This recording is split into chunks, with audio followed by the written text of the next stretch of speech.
Hi, I'm Jeff Altman, the Big Game Hunter, and I coach people and organizations to be more successful, to play bigger in their operation and in the world. Now, the question I received was an interesting one, and I'm going to answer it in multiple layers. The full question reads, how does one get past a young recruiter who disqualifies you for age before a decision maker has a chance to consider you? Great question. Great question. Let me go to it a couple of different ways. Number one is ageism shows up in a lot of different forms. And here the ageism starts off by being presumptive. The presumption is I'm going to be discriminated against on the basis of age and ruled out because I'm old. I have no idea how old this individual is. For all I know, they're 40 and they're being interviewed by someone 22.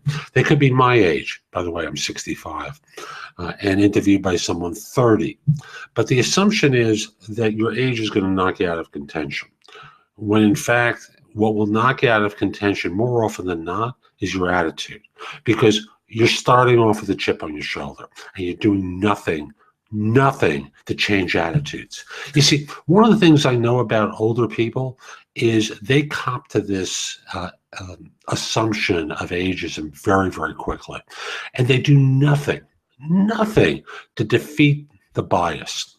So, for example, when I work with organizations where I'm talking to the 25-year-old recruiter, the 32-year-old manager, and they see this face, it's easy for me to say, oh, they weren't interested because I'm old. But in point of fact, if I haven't done a good enough job selling, if I haven't been personally persuasive of them that I'm a better choice as a search firm than their other alternatives, that's not about ageism. That's about how I've sold myself. And that happens in interviews way too often. The older worker cops to as soon as they see the 24-year-old in the room, they go, oh, shoot, I got no chance here. As opposed to really selling their energy, their drive, and their knowledge. Now, often an older worker is rejected because their resume says manager, director, VP, all over it. And it's a staff position that they're applying for. It's not their age that's a factor. It's the fact that they haven't been in the trenches doing the job day to day that is being called for. Instead, they've been managing people, operating at a higher level than what the job entails. And then, again, they cop to this notion of ageism as being the factor. Now, with that rant aside, let me go to the actual way of doing it. If you have reason to believe proactively that this is going to occur. Number one is you demonstrate how your background fits the role.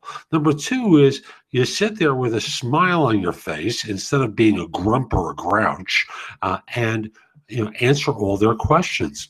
When they say, so do you have any questions for us at the back end? You ask great questions. And then when they conclude the interview, you put them in a bind. And the bind is, look, I know it's easy to reject me because you perceive I'm an older worker and I can't get along with the hiring manager. That would be an easy thing to say, but my history would countermand that. My history is that my last three firms, I've worked for younger people. I've helped them be successful, and I did that when asked because I understand they have their lessons to learn, and I'm not here to force myself on anyone. I want to be an ally for the hiring management, support them with what they're trying to do. So if you're concerned that I'm a big gun going into a little job, or I'm an older guy going to work for a younger woman, for example, I've done it before and I'm happy to do it again. That becomes part of your closing speech, so that this way you're taking it straight on and putting them in the bind. And eventually nothing works all the time. I want to be clear about that. Nothing will work all the time. But what you've done is put them in a bind by calling them on, the unasked question that's in the room, answered it, and basically put it on them to push you forward. That's really the best way to do it, is to address it head on at the very end of the interview as your last thing. When they're about to stand up and finish up, you look them square in the eye, speak with sincerity from your heart, and Talk with them about how in your last few firms you've worked for younger managers. Help them be effective. Haven't forced your ideas on them. You've been there as a resource for them, from your experiences, but you're not there to push your ideas on them. Now, if they then turn around and say, no, we want you for that, then you got something golden.